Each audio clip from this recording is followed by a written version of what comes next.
महाराज, मैंने सुना है कि भगवान ने और भी विवाह किए, 16,000 विवाह, 100 और, यानी कि उनके पास जो रानियां थी वो 16,108। बाबा कहते हैं, सुनिए, उसके पूर्व जो स्यमंतक मणि थी वह सतधन्वा ने सत्राजित को मारकर छीन ली। अब तो सत्यभामा को जब यह बात पता चली तो उस समय भगवान हस्तिनापुर आए थे। हस्तिनापुर रोती हुई आई और भगवान से कहा, सरकार आप यहां हैं, वहां आपके ससुर को किसी ने मारकर और वह मणि छीन ली। भगवान ने अब यहां आकर मुनादी करवा दी कि जिसके पास वह मणि है वह जो है शीघ्र ही कल लाकर मुझे दे दे। और मणि चुरा दी थी सतधन्वा ने। ये वही सतधन्वा है जिसका विवाह जो है मित्रविंदा के साथ होना था पर नहीं हुआ। तो उसने सोचा कि बहू भी गई और सत्यभामा के साथ, क्षमा करें, तो सत्यभामा का वर्ण तो भगवान ने कर लिया। तो उसने सोचा कि मणि भी गई और सत्यभामा भी गई, तो उन्होंने मणि चुरा ली। जब भगवान ने क्रोध में आकर सारे शहर के नाकाबंदी करवा दी तो सतधन्वा ने रात में आकर अक्रूर जी को वह मणि दे दी और स्वयं भाग चला। और भागते भगवान ने जब देखा, सैनिकों के द्वारा पता चला कि सतधन्वा भाग रहा है, यही चोर हो सकता है। भगवान ने और दाऊ जी ने पीछा किया। कहां तक पीछा किया? जनकपुरी तक। कहां द्वारिका और कहां जनकपुरी मिथिला। जनकपुरी में राज्य के पहले ही प्रवेश के भगवान ने रथ से नीचे उतरकर और दौड़ाकर सत्राजित के एक मुक्का मारा कि सत्राजित गोविंदा जनमो नमः। और भगवान ने जब देखा तो सत्राजित के पास मणि नहीं पाई जो चुरा ली थी। अब तो भगवान ने कहा दाऊ जी से, दाऊ जी वह तो मणि नहीं मिली। अब दाऊ जी के मन में आज जो है भगवान श्री कृष्ण के प्रति शंका हो गई कि मणि इन्होंने ले ली और ये बताना नहीं चाहते।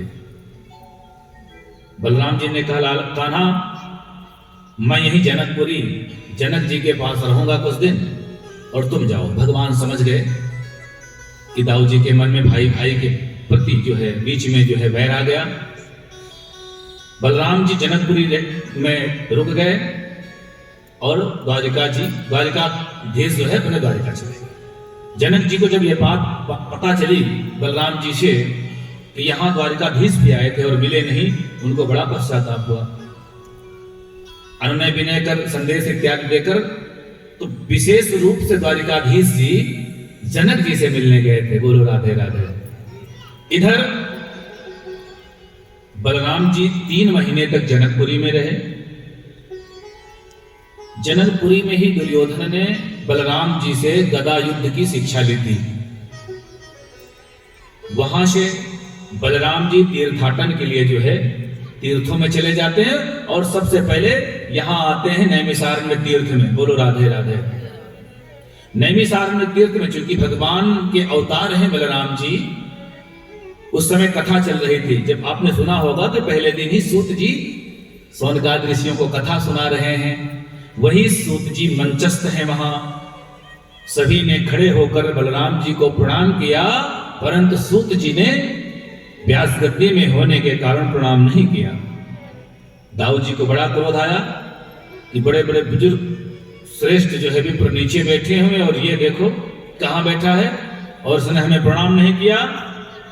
कुशा की एक सीख उठाई, आमंत्रित कर उसे जो है श्री सूत जी के ऊपर चला दिया और सूत जी का सर जो है धड़ से अलग हो गया। अब तो भगवान के जो है ऊपर समस्त ऋषियों ने कहा, सरकार आपके ऊपर तो ब्रह्म हत्या लग गई और कथा भी हमारी अधूरी रह गई, अब क्या करें।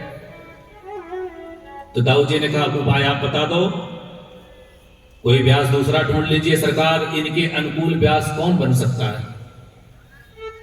तो सूत जी के जो पुत्र थे उग्रश्रवा, उनको जो है व्यास गद्दी पर बिठा दिया बलराम जी ने। तो उन्होंने हाथ जोड़कर कहा सरकार मुझे तो कुछ आता नहीं। उन्होंने कहा जो भी इतिहास पुराण आदि का तुम वर्णन करोगे, चिंतन करोगे, वह अपने आप याद हो जाएगा। बोल व्यास जी महाराज की, उन पर कृपा करी सरकार, एक कृपा और कर दीजिए तो ब्रह्म हत्या से हम लोग आपकी निवृत्ति के लिए यज्ञ पूजा भी कर देंगे। बताइए। बोले सरकार, इल्वल और बलवल नामक जो है ये राक्षस है, ये बहुत परेशान करते हैं। सरकार ने उनका भी वध किया और ऋषियों को भयमुक्त किया। स्वयं तीर्थाटन के लिए चले जाते हैं और उसी समय महाभारत का युद्ध अवश्यंभावी हो जाता है। आपने सुना होगा युद्ध के समय बलराम जी नहीं रहते। राजन अब सुनिए, ठाकुर जी ने 16,100 विवाह भौमासुर के यहाँ, जिसको नरकासुर भी कहा जाता है, उसके यहाँ बंदी बनी हुई कन्याओं के साथ कर लिया। सरकार कैसे? इसलिए कि वह भी भगवान श्री कृष्ण की भांति जो है रास करना चाहता था, इसलिए समस्त कन्याओं को हरण कर अपने राज्य में कैद कर लेता था। आज भगवान ने सत्यभामा के साथ जाकर, रुक्मिणी जी के साथ जाकर उसकी नगरी में, चूंकि भौमासुर की नगर के बाहर मुर नामक राक्षस पहरा दिया करता था, जिसके 5 मुख थे। कितने? 5 मुख। उस मुर राक्षस को मारकर भगवान ने अपना नाम मुरारी कहलाया। बोल मुरारी भगवान की। मुर को मारने के कारण भगवान का नाम मुरारी पड़ा। और उन 16,100 कन्याओं से कहा तुम लोग अब भय मुक्त हो, अपने अपने घर जाओ। हाथ जोड़कर कहा सरकार, कन्या एक रात्रि कहीं घर से बाहर चली जाए तो उसके ऊपर जो है कलंक लगना शुरू हो जाता है। और सरकार हम तो कितने दिन से यहाँ कैद हैं, अब हमको कौन अपनाएगा? तो जिसका कोई नहीं उसके सरकार ने कहा चलो आप भी आओ। बोलो राधे राधे। तो द्वारिकाधीश ने 16,100 कन्याओं का वर्ण और कर लिया परीक्षित। उन सभी से 9 पुत्र और 1 कन्या पैदा हुई। बोलो राधे राधे। सभी से यानी 10 पुत्र हुए, पुत्र और पुत्री लगाकर। तो कितने हो गए? 16,108 रानियों के 9 पुत्र और 1 पुत्री का जो है आकलन करिए आप। 1,60,110। ठीक है? 1,60,110 ये उनके तक पुत्र पुत्री थी। परंतु कहते हैं कि इनकी जो पूरी जो यदुवंशी सेना थी वह 18 अक्षौणी सेना तो उन्होंने दुर्योधन को दे दी थी अपनी तरफ से, और स्वयं अर्जुन की तरफ चले गए थे। इतना बड़ा यदुवंश था। महाराज धन्य कर दिया आपने। राजन और बताइए। तब उन्होंने कहा सरकार, उनके पुत्र जो रुक्मिणी के प्रथम पुत्र थे ज्येष्ठ, जिनका नाम प्रद्युम्न था, भगवान श्री कृष्ण के भांति ही दिखा करते थे, जिनका जो है हरण जो है वह शम्रासुर कर लेता है, जिनको उठाकर नदी में फेंक देता है, जिसके द्वारा मछली के द्वारा भगवान अपने जो है मछली ने अपने उदर में ले लिया। और वही एक राक्षसनी ने जो है, जो उनकी एक तरीके से पत्नी स्वरूप ही, क्योंकि ये कामदेव और रति को ही वरदान था, कामदेव के रूप ही हैं प्रद्युम्न भगवान, उन्होंने का पालन किया। और इधर भगवान प्रद्युम्न जो है आज उस असुर का वध कर अपने द्वारिका वापस भगवान श्री कृष्ण ले आते हैं। बोल द्वारिकाधीश भगवान की जय। इन्हीं प्रद्युम्न के भी पुत्र होते हैं जिनका नाम अनिरुद्ध रहता है, जिनका विवाह बाणासुर की पुत्री उषा के साथ होता है। बोलो राधे राधे। अब तो भगवान श्री कृष्ण बेटे वाले हो गए, पोते वाले हो गए, और पोते का भी विवाह जो है वह वहां होता है। ऐसी ऐसी भगवान की लीलाएं। तो सरकार जब महाभारत हुई, गुरुदेव परीक्षित ने पूछा, तो भगवान श्री कृष्ण ने पांडवों के साथ मेरे पिताजी की रक्षा क्यों नहीं की? बाबा सुखदेव जी ने कहा, बड़ा सारगर्भित प्रश्न है, परंतु हुई है वही जो राम रचि राखा, को कही तर्क बढ़ा वही शाखा। राजन, युद्ध हुआ, तुम्हारे पिता बड़े बलवान थे, जिनको चक्रव्यूह में फंसाकर मारा गया। पांडव विजयी हुए और पांडवों ने अपने राज्य को भगवान श्री कृष्ण की कृपा से पुनः पा लिया। आज भगवान श्री कृष्ण अपने द्वारिका में आनंदमय जीवन व्यतीत कर रहे हैं। एक राक्षस का वध जो बाकी था, उसको भी भगवान ने भीम के द्वारा, जिसका नाम था जरासंध, उसका भी उद्धार करवाया। बोलिए भक्तवत्सल भगवान की। जरासंध को ने 20,800 राजाओं को बंदी बना, गिरिव्रत जेल में बंदी बनाया हुआ था, उनकी भी मुक्ति भगवान ने कर दी। युधिष्ठिर राजसूय यज्ञ करते हैं, जिसमें शिशुपाल को भी भगवान ने जो है सदगति दी। ऐसी ऐसी कथाएं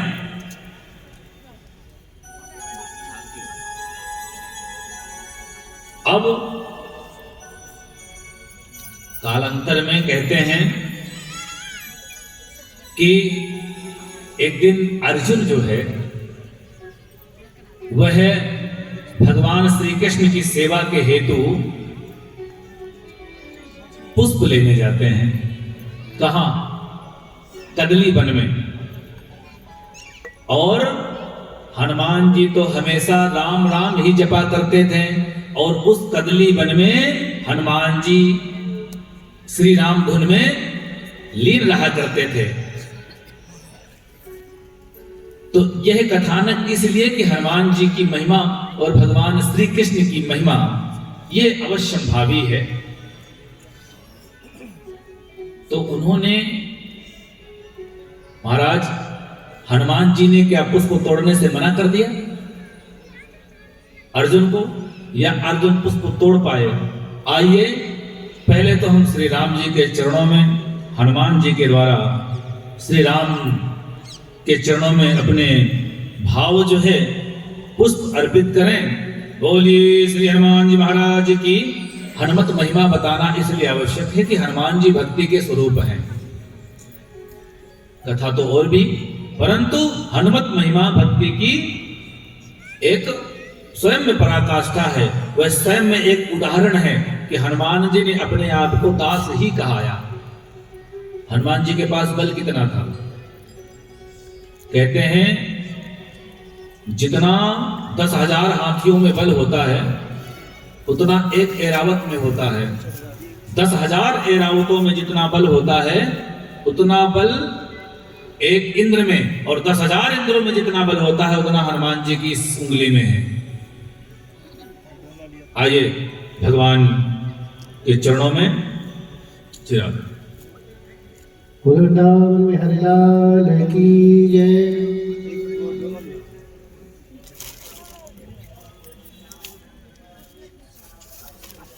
ओम श्री रामाय रामभद्राय रामचंद्राय वेदसे रघुनाथाय रघुनाथाय नाथाय सीतापतये नमः। कि भगवान हनुमान जी राम जी के चरण के दास हैं और चरणों में ही रहते हैं।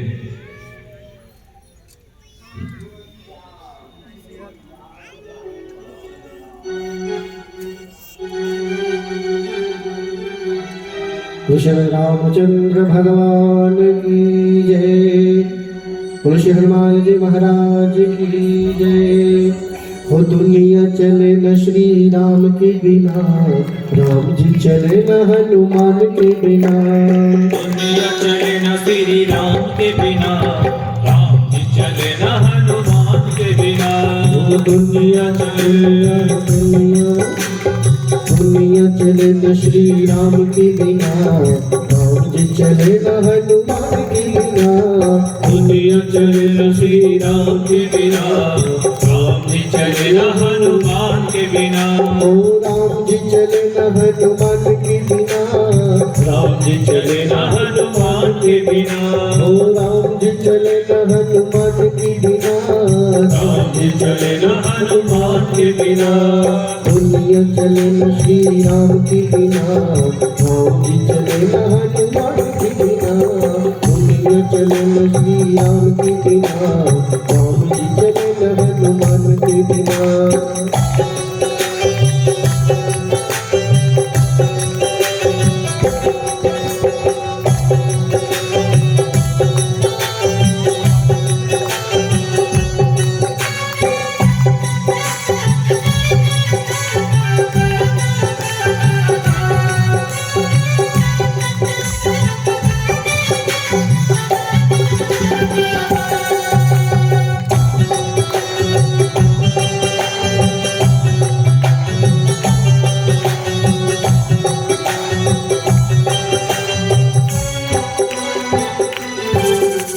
जब से रामायण पढ़ ली है, एक बात मैंने समझ ली है। जब से रामायण पढ़ ली है, एक बात मैंने समझ ली है।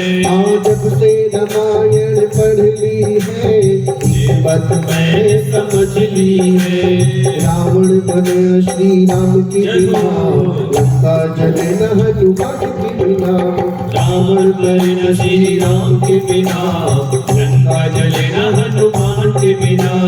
दुनिया चले न श्री राम के बिना, राम जी चले न हनुमान के बिना।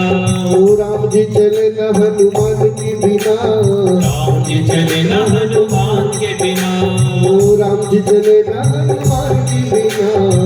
राम जी चले न हनुमान के बिना। दुनिया चले न श्री राम के बिना। राम जी चले न हनुमान के बिना। दुनिया चले न श्री राम के बिना। राम जी चले न हनुमान के बिना। भक्ति को पाना है तो श्री हनुमान जी के चरणों में प्रीति लगानी होगी। दोनों हाथों से ताली।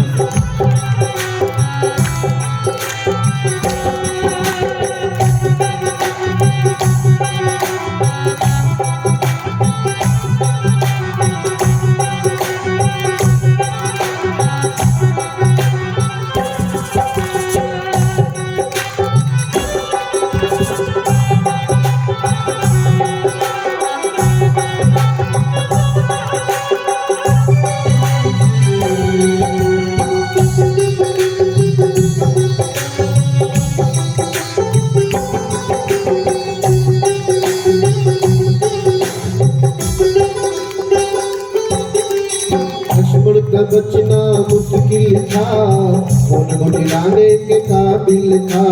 लक्ष्मण का बचना मुश्किल था, कौन गुटिलाने के काबिल था।